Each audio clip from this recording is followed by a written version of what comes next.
tonight as it does for Rogue? Maybe not. But again, you just get into, and I love these carousels of arguments about, is that a positive or a negative thing? Rogue, yeah, sure, it gives them the motivation. They're in there because they've got to win this one. It's so important to get a strong start, but with that comes pressure. And how is the team going to react to that? I tell you what, Des, we're not going to have long to find out because we're loading in. We are going to Master and Bedroom for our first sight on Chalet. This is match number 1, Playday number 1 of the European League 2021 Stage 3. We've got Virtus.pro and Rogue for your viewing pleasure, and we are getting right into the action. And our casting pleasure, Ace, as well. We get to bring it to the screen, which I'm excited about too.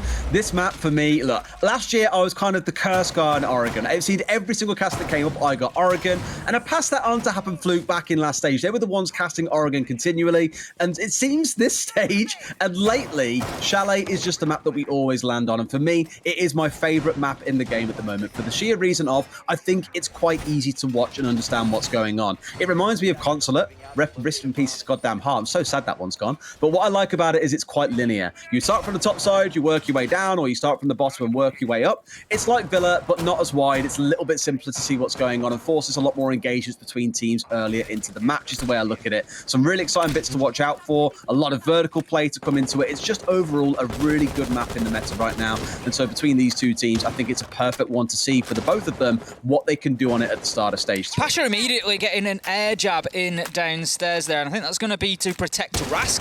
Rask is going to be using a vertical angle that we saw in APAC North yesterday. It's not one that we've seen too much in EUL, I don't think. You get underneath, open up the ceiling in the big garage with the butt. Wow, they're even taking it a step further, Des. They're going for the whole triple deck angle there, right up to the really top smart floor. But it gives the opportunity to challenge onto the Solarium stairs as well. You got to remember, though, Leon Gids making the challenge in reverse. Those angles work both ways, and Rask just manages to dip himself away, doesn't take any damage, but he's going to prevent the defenders moving around there. The air jab's in position to cover his backside should anybody try to push in through the downstairs, but pushing in with an opening kill is going to be crying on Rogue, just roaming around there and managing to find himself one onto Pasha.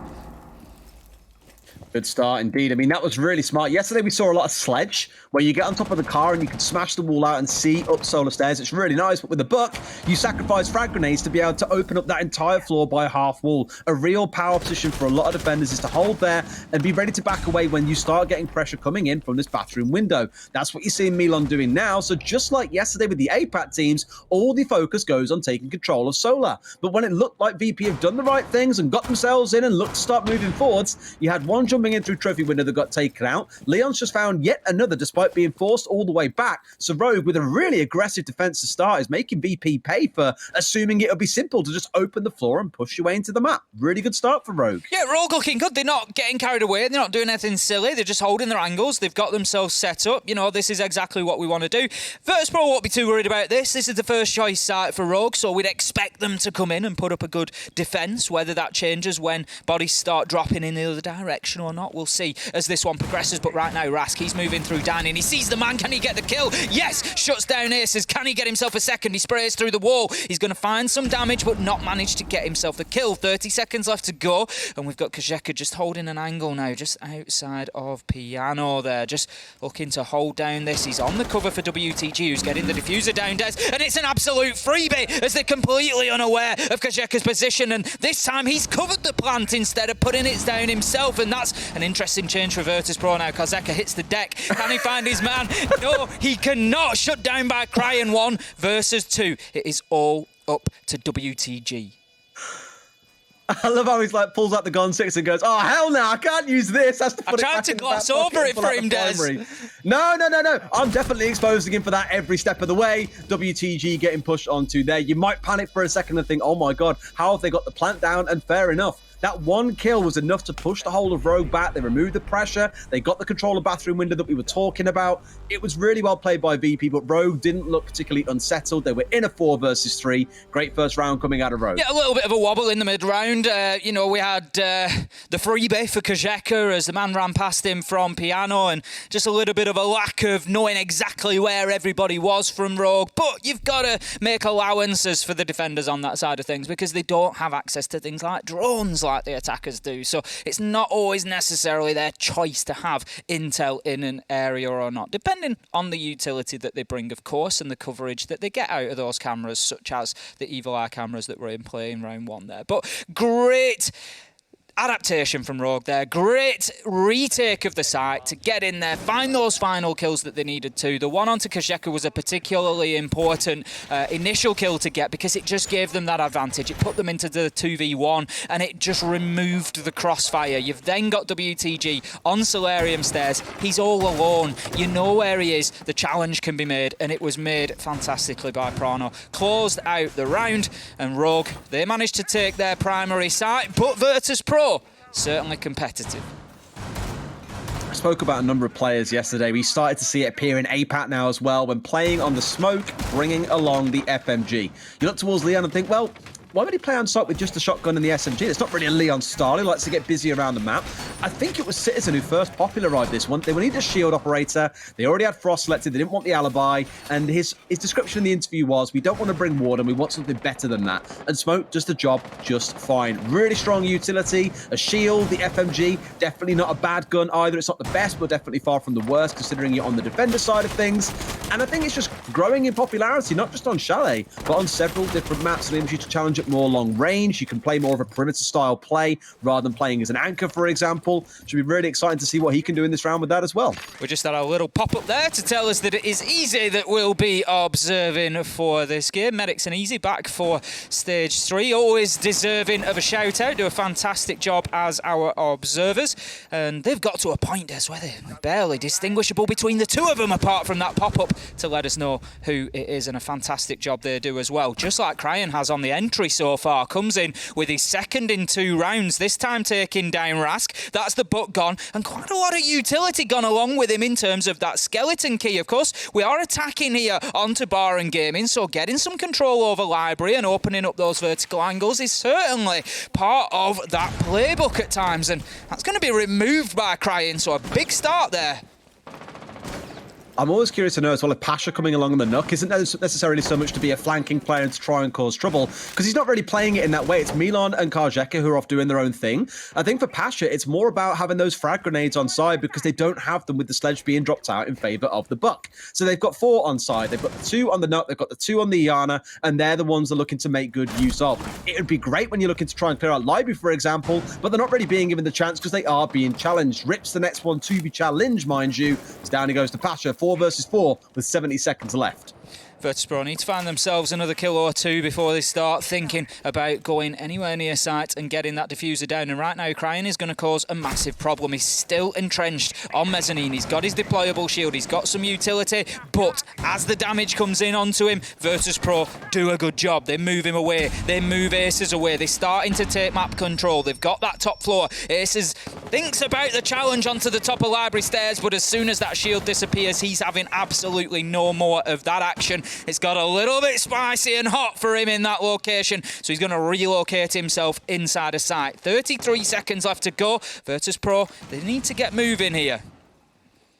It was Alfama yesterday who was doing as much, right? Dropping down through hatches, disappearing down into the basement, and then coming on the flank later into the round. It's Pasha who might find himself slightly caught up here as it's Leon, the one holding close. Smokes off the one, can now challenge onto Mud if he needs to. And there we go. Grenade coming in. Beautiful timing coming out of Pasha. Down goes Leon. 4 versus 3. But that clock, it waits for no one. It certainly doesn't. They're moving in to try and find kills, but no, it's going to be Aces there with a triple. Manages to get himself 2 on the shotgun. Time will tick down. Virtus.pro can do nothing to get that diffuser down on the ground, and Aces take a bow. What a decision to move himself off Library stairs, head for that default plant spot and to just shut it down. I love how he like ducks under the knife as well and just blasts him in the chest with a shotgun. Beautiful coming out of Aces there. Playing on that side player, we mentioned Leon being the one stepping off, playing on the smoke with the FMG. On the mute, you don't really get as much of that. You do need to have someone with a shotgun still, so he was the designated site player. But again, beautiful stuff coming out of Rogue. It looks a little bit dicey in those final 15 seconds, but one thing that has haunted Virtus.pro and Empire, I don't know why it's the Russian teams especially, has been clock management. Leaving it to 10 seconds leaves no room room for error. And well, there was a big error in the sense of let's all just walk into a shotgun waiting for us behind the half wall. Lesson learned, I hope, for the side of Virtus.pro, because Rogue, they haven't looked too challenged so far in these 2 rounds. Round number 3 then, we're going to see Rogue go into their third choice site, which is going to be Kitchen and Dining. They have successfully taken care of Master and Office. They've taken care of Bar and Gaming, and now we're going to be moving for that full rotation. If they get this win on the board, they will likely head back up to the top floor, and they'll just rotate through those 3 sites again to try and close out a solid half for themselves. And I tell you what, so far I came into this one, I'll be honest, I came into this one with some questions about Rogue. It's always the case when we have a new roster, Des, when we have player changes coming in, and that's exactly the case with Prano. But I tell you what, Rogue are looking pretty good so far.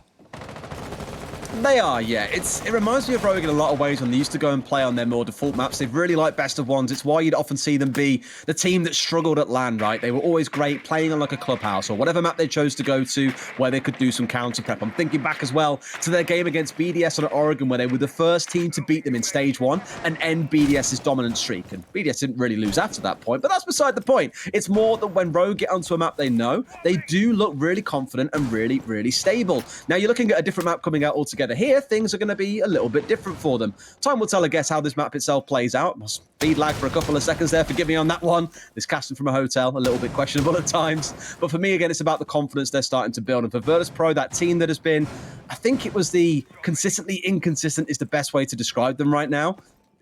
It's so hard to call between these 2 teams in week 1, right? That's why it was so split. Was it split in the talent predictions, by the way, or did we all tend to lean towards VP?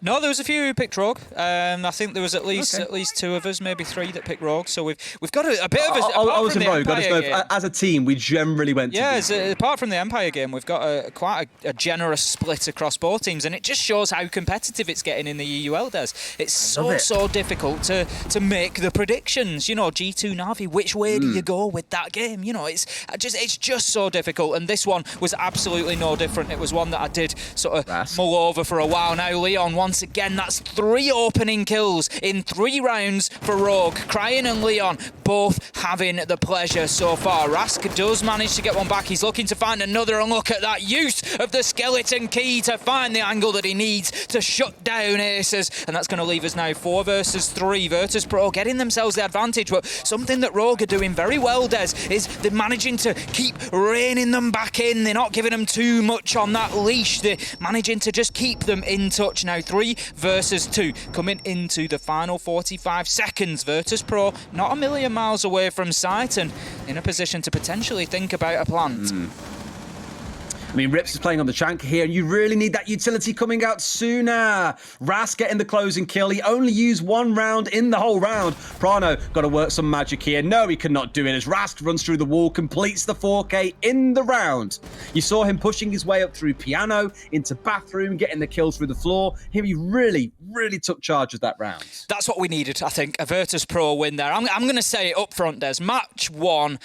I don't care about who wins a single one of these stage 3 games. All I just want 15 rounds. I want overtime. I want just the kitchen sink being thrown at each other in every single game. I just want an absolute war to keep us all just absolutely on the edge of our seats throughout this stage. It's going to be fantastic, and we needed a Virtus.pro round there, because if Rogue had taken that and gone 3-0 in their first 3 rounds, in the first 3 sites, and were just able to rotate back through that, we could have been in serious trouble. We could have been looking down the barrel of a quick first game. That's not what anybody wants, so let's have Virtus.pro get themselves back into this a little bit, and let's make this competitive.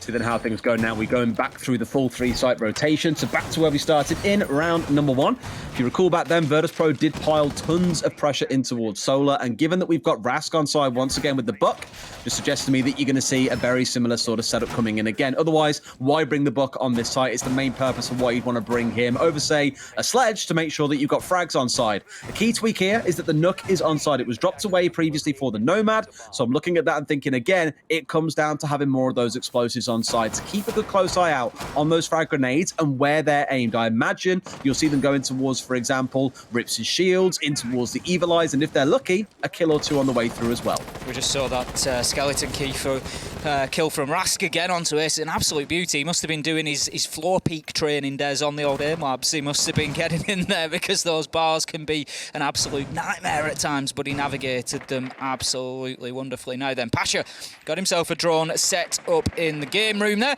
He's going to be looking. He knows there's a man inside a split, and there he is now then. Crying well aware that there is somebody on that double window, or at least has got a strong suspicion. For the time being, he's going to dip away from the angle, but he needs to be careful here because Nock is a very quiet operator and can use that Hell presence reduction device to get themselves off the cameras. Goes in and looks to make a challenge. Pasha is not going to find the kill. One reigns in at the same time. It's Rask with a headshot onto Leon. Cryan does get chased away sort of marginally, but manages to find himself one up through the hatch. And this is great play from Cryan today. He's a player that Fresh picked up on beforehand. We had a conversation whilst we were walking into the studio about Cryan and his ability, and he really is showing it as now. Can he get himself a second? No! Shut down by Pasha, and that's going to leave us 4 versus 3 right in the slap bang middle of the round. That wouldn't be so bad, I think, if Leon hadn't also died elsewhere around the map, because if he's wasted 90 seconds of a round, forcing 3 or 4 players from Virtus.pro to focus on him, and 90 seconds have been concluded, a few drones have been thrown in there, that'd be a beautiful roam coming out. But now you find Rogue in this 4 versus 3, with 75 seconds still to play, tons of utility available for the side of Virtus.pro. They can start thinking about this plant soon, I imagine. There's still a little bit of clear work to do inside of Piano itself, but again, being down 2 members, you're going to start seeing holes in this setup for the side of Rogue that Virtus.pro can step into, one of them potentially being inside a Piano when no one is playing in behind the shield, Ace. Well, the problem here for Rogue is you see the 3 players that are left, they're all on the north side of the map, and there's nobody, more importantly, Des, that can really impact on that potential plant behind the half wall. We've got Aces with a Nitro. He is playing underneath, he can move out. He's used it now to great effect onto Pasha, taking him off the rappel and saying, you know what, you should have gone in for that plant. That's exactly what Virtus.pro do, but they lose 2 men along the way, and that leaves WTG once again in a difficult situation. He finds an absolute freebie onto the alibi, but then gets downed. That is it. That's the round. Prano able to go in and disable his second diffuser of the night, and that was well managed by Rogue. I was concerned and trying to explain that plant inside the half wall, it was difficult for them to prevent, and indeed we saw them not prevent it because they didn't have smoke canisters, they didn't have much utility that could really deal with that at a distance. But Rogue said, you know what, it doesn't matter, we've got another route that we can take here, we're just going to find the kills and then we'll pick up the last man once he's got the diffuser down. Rogue right now quite happy to play for retakes and doing it fantastically well. What I love about that really was Rips' 2K coming out from their bookcase. That was the big couple of kills they really needed because it shut down so much pressure. The one onto the window, the one pushing through the double door down to library corridor. That just removed any kind of sting from the attack coming out of the side of VP. Because once that window's been cleared out, the office window, the double one that so often cuts, you know, the whole angle straight through to where Rips was playing, also inside of the actual site of office itself, or inside of Master itself, sorry, you just lose a lot of the zip that you have as the attacking team. So a really critical fight for Rips to win, to then swing and get the second player inside of the library hallway. Absolutely beautiful. Removes all the zip, like I say, and makes it very easy to close that out in the 1 versus 3, or the 3 versus 1 for Rogue, I should say, even with the diffuser being down on the ground. They just look very, very comfortable right now playing for retakes, I'd say, Ace. Absolutely that. You know, Rogue are not scared whatsoever of that diffuser going down. You know, if that's the case, if that's the choice, if they can leave themselves in a more powerful position for the retake, they seem comfortable in doing that, and that is, it's a big feather in your cap for a team. You know, it is a big ability to have, to be able to go in and get those retakes locked down. They give themselves every opportunity there by just melting away a couple of the Virtus.pro players and leaving themselves in a 3v1. It was very well played, and that has been the story of the map so far for Rogue, really. Now, heading into round 5, they're going to be defending this time in Barton Gaming. We saw them win it back in round number 2. It was reasonably convincing. If you remember, we had the Aces triple kill right there at the end on the default plant spot. He just planted his feet and said, I'm going nowhere. He was ducking knives, he was hitting shotgun shots. There was absolutely no stopping the mute. Now, the big change, I guess, in terms of the lineup is that Leon isn't playing on the smoke like we saw prior. Everything else is the same, but here he's playing on the Ela, still a shield-bearing operator, so able to use it in the strat the same way they would have prior. It's just you haven't got that FMG or the smokes, of course. Now you're looking instead towards those concussions and potentially the Scorpion or the wonderful pistol that we all know and love, capable of many a one-tap. Does he not see the man? I don't think he knows that Rips was there. Then I think he may have just about missed him. Aces gets the opener, and one looking now to swing in from balcony. If Rips holds this, I think maybe he'll now be known because there's a draw on the floor, but prior to that, I don't think they knew that he was there. Aces with another opening kill for Rogue there. That is 4 out of 5 so far, and Virtus.pro just consistently finding themselves on the back foot. Now Leon flips onto the pistol with Ela, but thinks better of it, heading back to his primary, but will be shut down by Milan with a headshot. Now then, we see Rask down though, but Milan manages to yet again get in there and get an important kill onto Rips. That's going to allow him to pick his man up and get Rask back up onto his 20 HP to continue fighting here. It's still going to leave him for most weapons 1 bullet away from death, but certainly 2 will do the job. Now, Virtus.pro just taking a second just to reassess, reposition. The Twitch drone coming out. I think we will be seeing a bit more use of Twitch, of course, seeing that buff where the Twitch drones can now jump. The laser works in a slightly different way. It feels a bit more like a laser. It's been beefed up a bit. Unlimited range, Ace, unlimited range. That's what I love about it so much. But what I love about this kind of multi-layered defense coming out of Rogue here, they had the one first sitting inside of Offbeards, contending in that area. Then they pulled themselves back to playing on Library Stairs. Let's not forget, Virtus.pro have still got to get control of Library and then worry about the site after. They might find themselves really stuck unless they can burst their way forward. They have now got rid of the shield on the Library Stairs, and Milan finds a triple in the round, making a fourth coming out a second late from WTG. This might be a very convincing Virtus.pro round, and I thought they might get themselves starved out. They have accelerated the longer this round has That was gone. an absolute beauty from WTG. Cryon just laying prone behind the desk, and Virtus.pro had obviously picked him up on a drone, just moved around with a beautiful pre-fire. Going to drop himself down the hatch and start to get that diffuser down. We will have a trade come in as Prano manages to find himself one in the 1v4, but that will be all he finds, as I think it was Milan picking up the last man there. That's going to be Virtus.pro keeping themselves in touch, and even though this Rogue side are playing well, they've not been able to find themselves too much sunlight between them and Virtus.pro here. It's been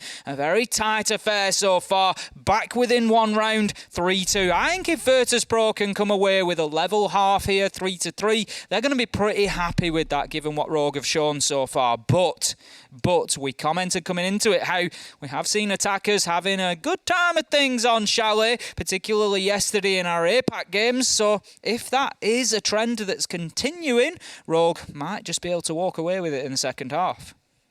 I think I would hate being the cynic and talking about this kind of thing, but in the 2 rounds that VP have had so far, it has come down to hero plays. One player popping off and going absolutely nuclear. That last round, I don't know if it would have mattered that much whether it was Milan or someone else getting the kills. It was a good round from VP, but that prior round, a 3k from Milan. The round they won back in round 3 was Ras collecting a 4k for himself and literally just charging his way forward towards Rogue, and he was fortunate to not be stopped on the way through to collecting those kills. You just look at those and think, I think overall at the moment, Rogue have looked a little more solid. Sure, they've lost a couple of roamers quite early on in some of the rounds too that has come back to bite them at points. It's enabled the diffuser to go down and VP to be in with a fighting chance. So it's not like Rogue have played flawlessly so far, but I am quite impressed by their defense, which, as you say, for a map like Chalet, where attacks tend to do better, I think so far is looking really good for them. Absolutely, and I think coming into the second half, I think particularly round 7 and 8, they're going to be critical rounds. That's where we're really going to start to see the character of this Rogue side. Yep, we've seen them come in on the defence, but you got to remember, all this is pre-planned, Des. All this is set up beforehand. They know exactly what they're going to do. Coming into Chalet, they know where the reinforcements are, the utilities go in, they know where everybody's playing. That's not a luxury you have on attack. This is a site and a map that they're going to have to attack onto, not really having an opportunity to see what Virtus.pro do on defence. So we're going to have to see Rogue a lot more sort of just playing on the cuff, getting in there, seeing what's in front of them and adapting to it. Just being that team that can have the ideas and solve the problems. And that's probably going to be the more difficult angle for them, given that they've had this roster change. And that'll be the thing that maybe takes a little bit more time to come along. So I think it's going to be very interesting to see Rogue in the second half on the attack. Absolutely, I agree. But before we get there, Ace, there are still 2 minutes of this first half to play. Virtus.pro, the one's now looking to work on the south side here. We are attacking downstairs. Let's not forget into kitchen dining. Normally mandates that you have to attack it the same way as if you were attacking the top floor. You clear out piano, you clear out office, you take control of library or solar, you take your pick on those fronts. And at the minute, it looks to be all the focus is coming up from the south side. Rogue are the ones with full control of solar and aren't looking to give it up anytime soon. Milan on this window got banged by Leon on the last defense of this one. Just clean headshot off, and Leon was then left with free reign up towards this north side. That needs to be different because they need this side on pressure to stop Rogue from moving around so freely. I think I'm right in saying that Leon did take the opportunity to jump himself out of that bathroom window and just have a little look and see if he could catch anybody, but he didn't. He was back inside, but now we see Aces getting absolutely shut down by Milan once again. He's having a good game alongside of Ras, but if you look down the Virtus.pro scoreboard, very level so far, but as I was shouting him out, Milan comes in once again with a headshot. That is a second for him, and Des, you were saying they can't rely on hero play as well. It looks like Milan might have other ideas. I mean, they absolutely can rely on them. It's just a question of what does that say about the team as the rounds start to develop further and further. And in this spot, with 2 opening kills coming out of Milan, you are certainly not complaining. Rogue knew that he was off towards that west side and they got punished for it. They didn't know about him on the window, and he finds a third in the round. This is what I mean, Ace. He's a one-man army walking his way through 1v1 after 1v1. And finally, there's a bit of bite back. Leon now left alive and has got to pull off a clutch all by himself. A retake. They're used to these, but WTG gets the shutdown. 3-3 at the half. I'm already starting to sniff overtime, Ace. We are no nearer to knowing which one of these teams is going to walk away with the 3 points, or maybe even, as you've said, Des, you've teased it, maybe we'll head into overtime. Maybe there'll only be 2 points available for the winner. For anybody newer joining us, maybe you picked us up around the Mexico Major, loved what you were seeing and came back for some regular EUL action. We will play 12 rounds as regulation time. That could, of course, the mathematicians amongst you will notice straight away end in a 6-6. If it does, we will not have a draw. We will head into overtime, which will be a best of 3 rounds. And what that does is it just adjusts the points that are available slightly. So we'll win in regulation time inside those 12 rounds, so 7-5 or better, will find you with 3 points, speeding its way towards the leaderboard for you. But if it heads into overtime, then the winner will only get 2 points, and the loser, instead of getting 0, they will manage to earn themselves 1 point if they make it through to overtime. And I don't know, Des, this one, it's got a smell of it. There's a few teams doing this, actually. I'm not sure fully on what the game plan is. For like the wall that's opening up in towards office that you see a lot of teams putting small holes into, it's never a full rotation. It's just at feet level. I think just to give you some angle to contest into, what we saw from Rogue was they wanted to play inside of the office itself and give someone the ability to challenge from these back stairs. It just stops the attackers being as comfortable as they might otherwise be playing inside of that room. Again, just slowing them down, looking to give you a free tag or two, and assuming you can't find a kill, you just drop down the bottom of those stairs, retreat into bar and gaming, and you are set. So it feels like it's more about those long angle contests and trying to make the attackers feel a little bit more wary of what might come biting at their heels. Now, we've seen this from Cryan previously, but on the flip side of it, he was playing down in basement on the defence. This time he's been sent down there to clear out anybody who's trying the same thing as him, and look at that. Absolutely shuts the man down on the blue stairs, and couldn't have found a better opener. Taking down the hero of round 6, it's going to be Milan, gone, shut down with a beautiful headshot from Cryan on a great initial roam clear. What an entry play from him. That was absolutely textbook from the sledge. That, to me, is one of them ones where Milan just slams his desk and goes, what the bloody hell was he doing there? You'll be livid that he was lurking down in the basement so early on and is now looking to be that kind of monster of the deep, the one hiding under your bed at night, looking to come up and grab your legs if you're not too careful, because he has just ripped the floor mat out from underneath VP. Aces with a second coming in, this time coming out on the Twitch, and now Rips is the one trying to get himself inside of sight. He's in there so comfortably. In fact, all of Rogues, they've stepped in, they haven't paid rent, Ace. They've just said, this is ours for the taking. Where is the bar? Where is the win? WTG left alone in a 1 versus 4. Nothing to come from that. Rogue are everywhere. They're like rats coming out the walls, Ace. VP with not a hope in hell of winning that round. Absolutely not. They were completely and utterly stifled from minute 1. It was beautiful to see from Rogue, and more importantly, let's not gloss over this one, Des. We've got to pick up on that. Questions were asked about Prano, the support role, the hard breach, taking the diffuser. How was he going to fit? Was it his game? Well, he's just shown us there. He's come in on his very first attacking round for Rogue. Bang! Diffuser goes down. He's gone in there, he's played that objective, and he's got the briefcase down and activated. And that is what Rogue will be looking for from Prano.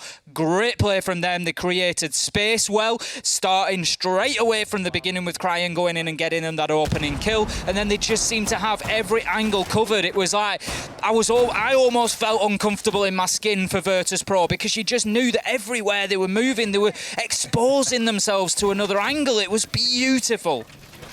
You're kind of just like, where's he going to get shot from? Where's he going to get shot from? Then, oh, he's been shot from upstairs. Where's he going to get shot from? Where's he going to get shot from? Oh, downstairs. There was just someone everywhere for Rogue, and that was what was so good to see, being very fluid, not giving VP time to adapt or even pause or breathe. That is the aggression that Rogue has shown historically that does catch a few teams out. It's when they come up against really well-structured teams, I think that sometimes they can start to struggle. But I'm glad to hear that they're kind of outpacing VP and showing what they can do on VP's side. They had their time in the first half. They got those 3 rounds, so it's far from over yet. But I know this is the round that you always love talking about, Ace, because it's that critical 4-3. round of, does it go to 4-4 or does it go to 5-3? Because although those numbers sound so close together, it feels like an absolute chasm when you are the team that is down 2 rounds, knowing that one more round guarantees that team on 5 at least 1 point in overtime. And on the flip side, you know, Rogue have had the run of things, you would argue, so far. They've been playing very, very well, but for all that effort, you've only got 4-0. You're still level. What can we do to beat this? All those mental games playing in. We get a big opener there. Leon taken down. He's been a little bit quiet so far today. He's had himself an opening kill. He's got 4 on the board, but certainly not been the primary focus for Rogue that we might sometimes expect in the fragging department, especially now moving away from that supportive role. He's onto the Iana, so he's going to be looking to get in there and get kills. And we know very, very well from the UK scene how much of a threat, how much of a danger Leon Gids can be when the leash is taken off and he's told to just go and get kills. It can be a terrifying thing. But today, just struggling to get going on the attack so far. But Virtus.pro, they managed to get that opener. That's a good start for them. Half of the round has been burnt, and this round is looking very different to the last. I mean, it's kind of not so much a spawn peek, but a jump out from Milan. Quite uncharacteristic for him. It's normally Rast the one going a little bit mental with things like the jump out, sometimes joined by Pasha. But picking off Leon, removing 2 of the frags of the 4 that they have got inside. Beautiful start to the round. Yes, you can ignore. Okay, never mind, it's changed. I was going to say the top of your screen would have said 6 frags. There are only 4. I think it's a small UI bug that we have got at the moment. But it removes 2 of them from the board very early on, and you remove Leon. Really good risky play coming out from Milan. One that gives his team that 5 versus 4. And now they're going for this committal hold up towards Solar and saying to Rogue, look, if you want it, you're going to have to come and fight for it, as yet another run out comes through. This is it. You'll love to see it sometimes. Virtus.pro are using that very specifically as a tactic to make Rogue waste time, to make them feel unsafe around the map, to know that they're going to get run out on, that they're going to have those aggressive players. Now then, Milan finds himself another. He's absolutely unstoppable right now. In and amongst that, Pasha does get taken down, but it leaves us with 40 seconds left to go on a 4 versus 2 in favour of Virtus.pro right now. There's an absolute ton of work for Rips and Prano here. They're going to have to start finding kills first and foremost. We see the laser gate just reactivated on the window there, just to make things that little bit more difficult, as if it was needed. And you can only hold that angle for so long. WTG, he manages to find one onto Rips. Prano just trying to see if he can get anything going. It will be a trade, but when he's the last man alive, that is the last thing that he wants, and that's going to be Virtus.pro taking that round, squaring things up, getting themselves back to 4-4 on the scoreboard. And Rogue, they've got to be wondering right now, after some good passages of play, just what they can do to find themselves the gap and get soundly ahead of this Virtus.pro team. I mean, the answer's simple. Stop giving Milan constant 1v1s. You're just letting him do his thing right now. That's a 4K in that round 2 rounds ago. A 3K, the one before. That a 3K. He makes it look effortless. And you know this guy, when he's on form, like, I think it maybe was stage 2 of last year I said it. On his day, like, Milan is just super consistent. Like, mid-round, he's never really going to be the gleaming entry for the team. He's not the main guy to do that. You'll normally see that fall towards, like, Pasha or Rask. But in the mid-round, when you need, like, a Zofia player to step up and get a 3K, he's your man for the job. And he's doing it time and time again in this match so far. In fact, all of his kills have come in those 3 rounds. The 2 3Ks and the 4K so far. That's why he's sat on 10 kills at the moment. Rogue have got to start asking questions here around how they're letting this happen, because he has looked untroubled up on this Solar stairs so far. There's been no pressure from below, from the floors, and given they had Sledge, and still do, Sledge and Buck, there has got to be more pressure onto him. Some teams, I don't want to say that you want to be like them, but G2 love bringing things like the Capital to put some firebolts onto that stairs. You need more tools to make Milan uncomfortable and force him to move, because every other angle that you have to push into him physically, there's going to be someone on his team supporting him from those angles. So some questions to ask for Rogue here is, can they break that curse of Milan, those pesky stairs that he keeps holding on to,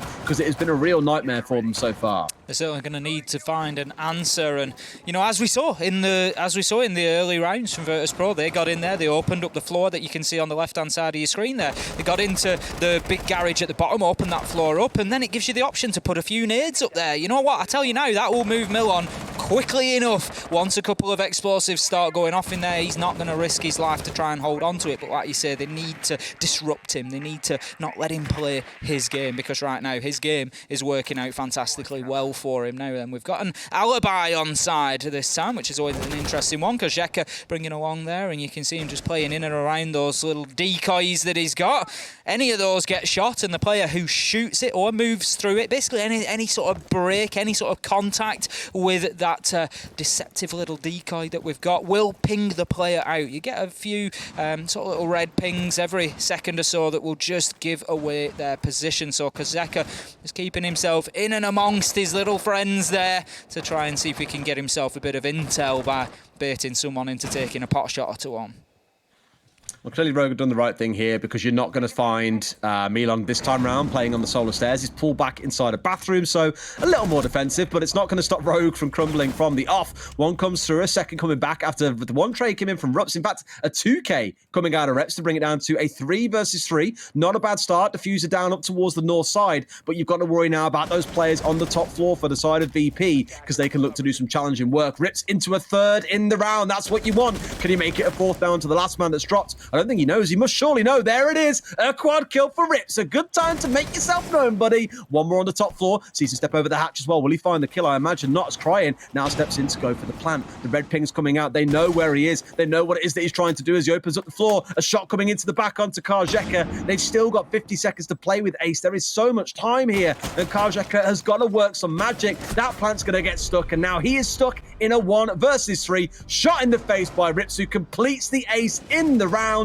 That is how you say to Milan, hey, look, we can do this too.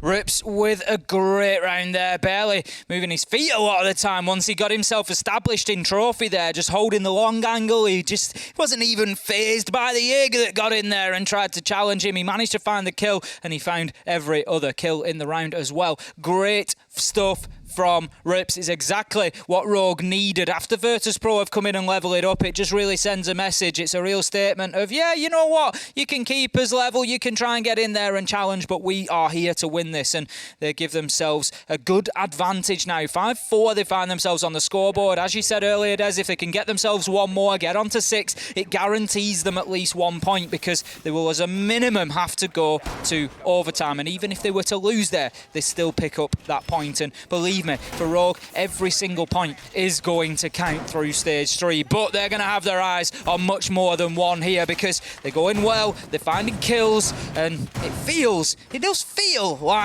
they could take the win here against Virtus.pro. It's starting to get that way, but it's only a 1-round lead. Give Virtus.pro time, you might find them still yet bouncing back into this game. But again, this is why I was worried back in the first half when I said, look, it's been 2 big rounds for Milan that's gotten the 2 rounds they had on the board. Up until round 6 came through and he found himself yet another 3K, because why wouldn't he? He's Milan.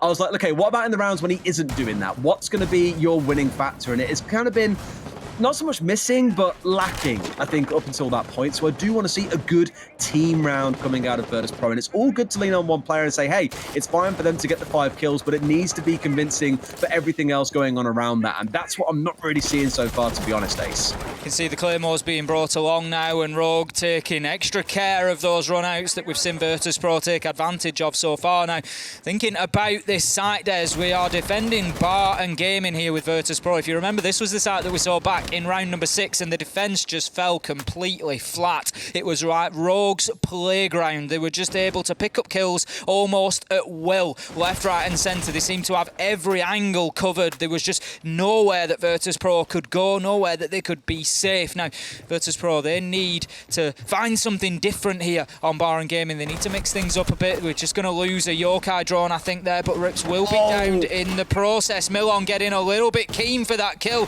just exposes himself. He's going to take the jump out and he will finish it, but he did take a lot of damage, more than half of his health there in securing that, but that is a good opener, and Virtus.pro 5 versus 4.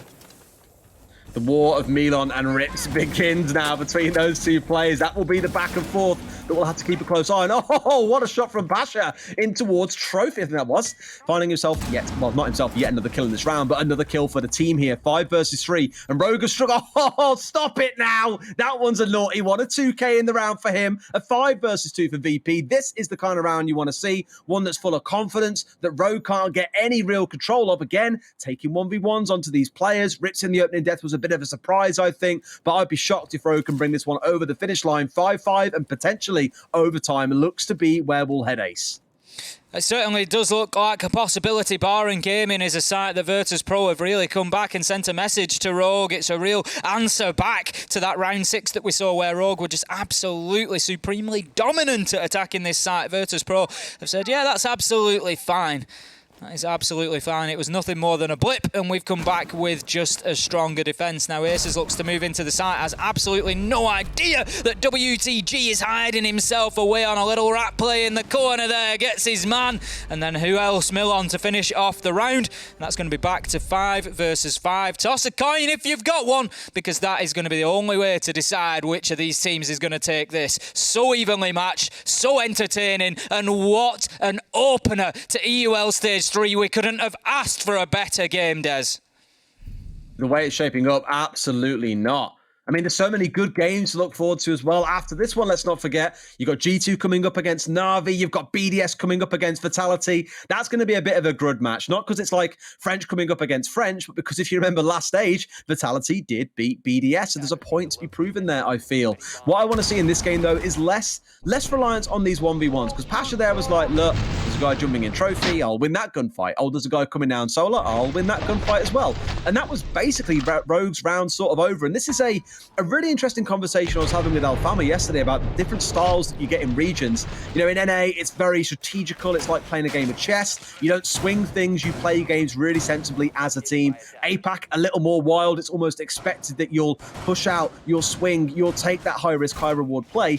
And EU kind of sits in the middle. And that last round really epitomized it to me, where Pasha was quite securely holding a certain spot, and Rogue really wanted to press onto him. Pasha was more than happy to step out and take those gunfights. So it was kind of a calculated risk in those fights, and one that ultimately won his team the round. It's a big one that's got him at 5-5. Let's see now how these next 3 minutes play out, and which team at least steps themselves that bit closer to not just a win, but also overtime, assuming round 12 goes the other way. Virtus.pro will be defending Master this time around. They won it back in round 8, and we didn't really see, and we spoke about it at the time, Des, enough disruption coming in from Rogue. Now then, as an answer to that, we've got Lion being brought along. We often talk about Lion. Sometimes is there a little bit of, we just need to do something, so let's bring along the Lion and let's just shut people in place for a few seconds.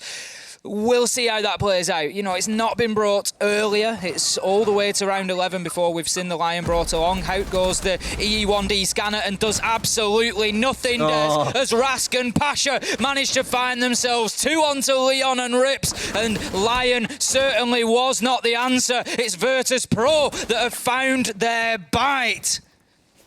Nah, the real answer there was drone work. Rask upstairs just steps out from his shield. Oh my god, Crying almost going down too. But he steps up from behind his shield and just sprays Leon for free. They knew as soon as they heard the Lion scan coming in that a push was coming, so he chooses to step out and swing. Perfect call coming out of Rask. Removes all the bite from the attack. Pasha inside of Bar wins his fight as well. 2 kills go in the way of Virtus.pro and Rogues. Flimsy attempt at aggression, shall we say. Just coming back to bite them absolutely 100%.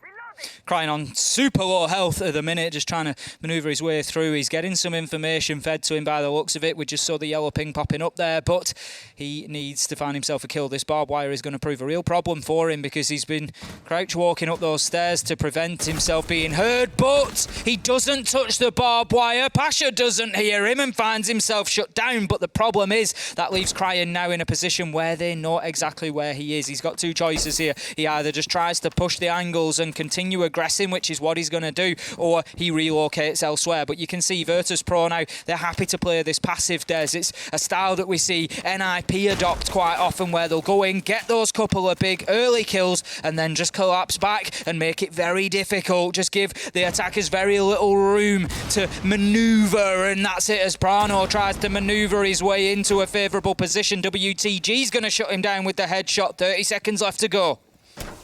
I don't think they find it here as well, Ace, in a 2 versus 4, unless Aces goes nuclear. They don't know about the man to the left. He loses that fight. Karjak's here, but the collection kills coming out. Virtus.pro with round number 11. And again for Rogue, that attack, it lacked a lot of bite, Ace. It was a nice idea on paper, but didn't consider everything else going on around them. And you asked that question, 2 of you are pushing in. Where's the pressure into library? Where's the pressure onto mezzanine? Where's the pressure on library window to stop Ras stepping out so freely? A lot of questions to ask there. And for Rogue, another round falls apart. Virtus.pro could snatch this one here, right here and right now in Kitchen Dining, where we saw them play back in round number 9. Rogue did walk away the winner, but it was off the back of a hero play. I'm always talking about hero plays. It was Rips and his 5k. I don't think lightning strikes twice. Rogue need a hero, Des, and they need one right now. This is it. No more mistakes for Rogue now. They've got one opportunity to get themselves into overtime. They've already potentially lost the point here, as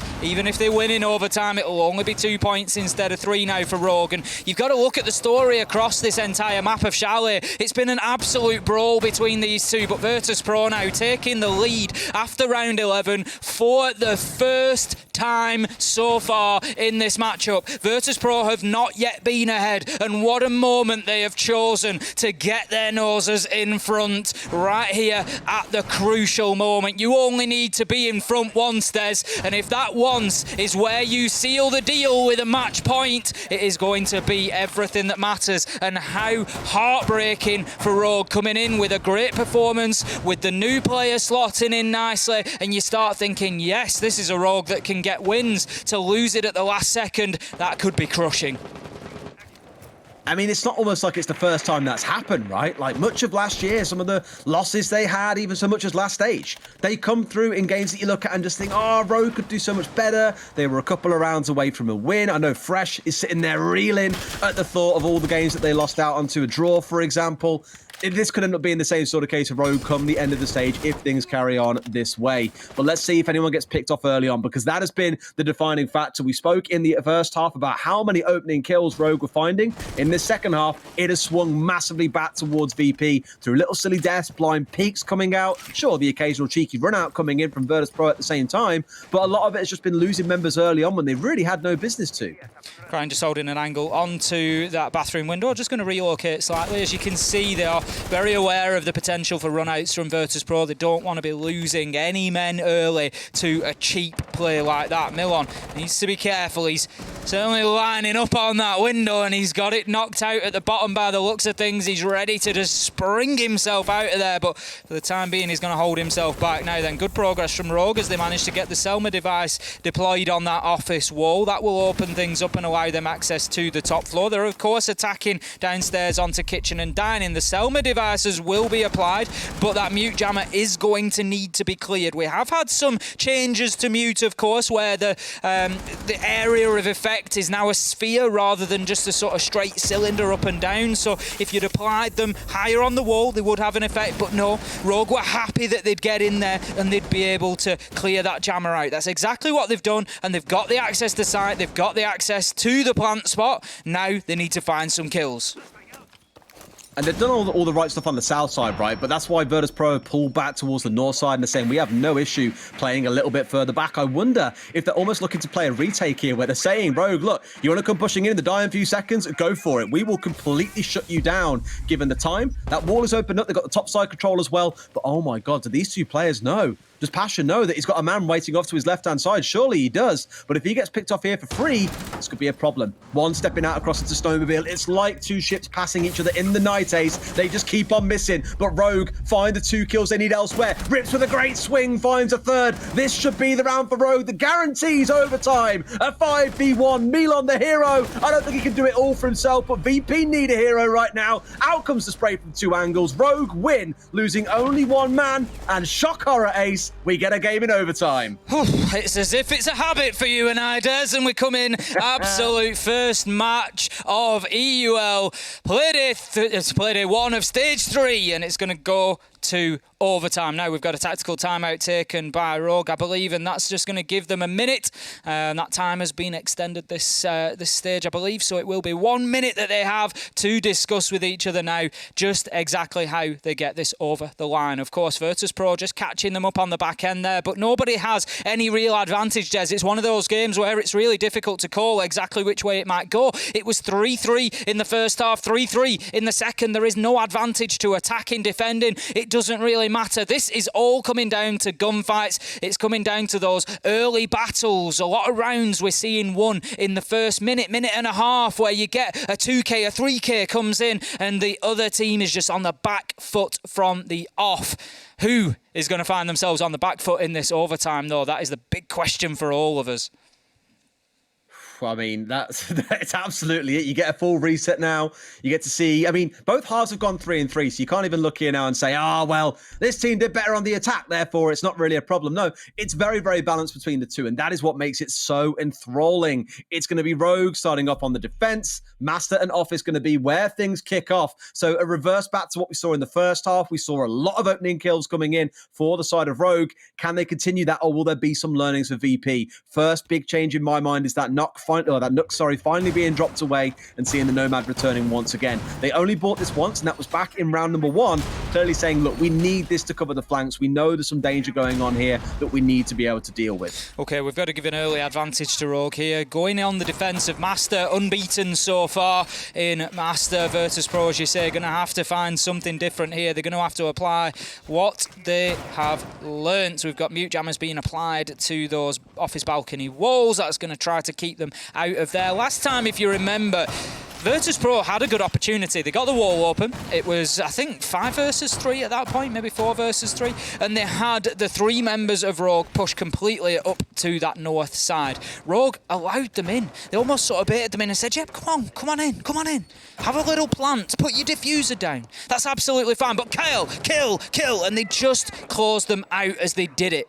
And they managed to get the retake. And so even though Virtus.pro felt like they were kind of close, you got to look at that and say Rogue always had it in hand. But the pressure's on now, Des. This is getting towards the sharp end of things. We've spoken about how and why Rogue need to be getting results, need to be getting points on the board. Look at that. That's very cheeky from the Twitch drone.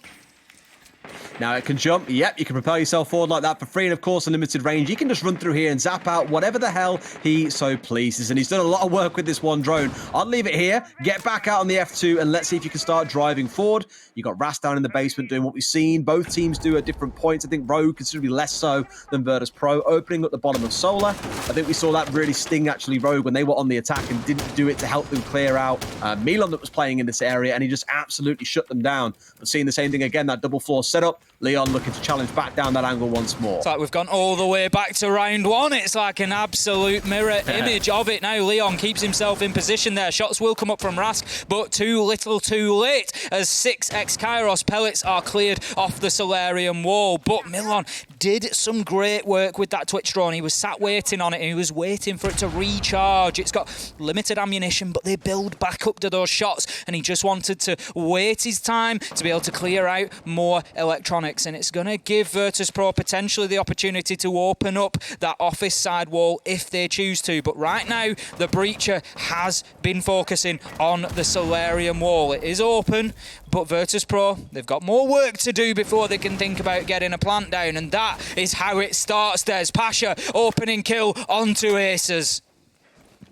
Beautiful that he spent the last minute and 45 seconds on a drone. Then he jumps inside, finds that opening kill. Great to bring down aces as well, taking that C4 off the board that did so much damage onto the big window previously. Now, VP should feel a bit renewed here, a bit of hope that they can start looking for a push in, knowing they've got the numbers advantage. They've pushed the players back. You can see most of them force their way down. It's Leon I think they're slightly concerned about. That's a great shot onto Rips as well. 5 versus 3 and 45 seconds to play. Kajeka rappelling in and getting the kill as he does so. But Virtus.pro, they can't take the eye off the ball here, Des, because this is how it was last time, and the 3 men of Rogue were still able to hold them off. Leon holding off Kajeka there with a headshot. 25 seconds left to go, and there is still a lot of action to come out of this round. Virtus.pro need to find their way in, and they need to start getting that diffuser down. WTG has it in hand, but the kills continue coming. Leon, Prano, and it's 2 versus 1 now as Virtus.pro find a bit of an answer, but the diffuser's down cold on the ground. It's all up to Prano. Can he survive? It's 1 versus 2. It's 1 versus 1. It's 1 versus none as Prano manages to seal the deal and get the round over the line for Rogue. What a hero play, Des.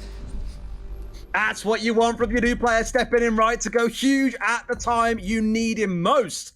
We spoke about the earlier rounds, about it coming down to Rips, coming down to Milan, coming down to Rask, and now Prano has put himself up on that list as well. That'll be one of the ones that you look back at and say, massive 1v2 on the Maestro. Virtus.pro may have been in panic, but that was a lot of composure on the side of Prano to win that one out. Rogue put themselves into a position where one more round will be enough, and they've got to attack into Bar and Gaming. I'm somewhat surprised Virtus.pro did not lose Master and Office, so I assume they might go there, whereas Bar and Gaming, they lost it once, they won it once. This could be a bit of a gamble for the Russian side.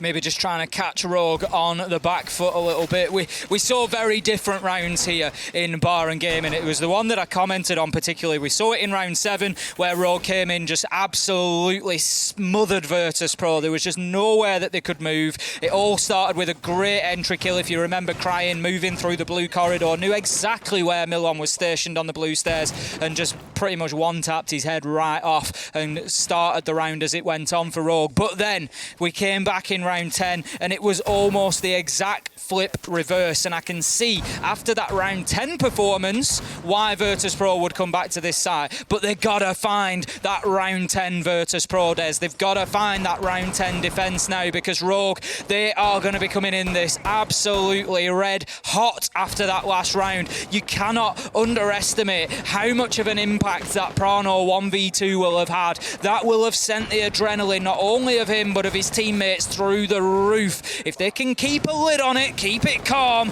that confidence is going to go a mile towards winning this for them.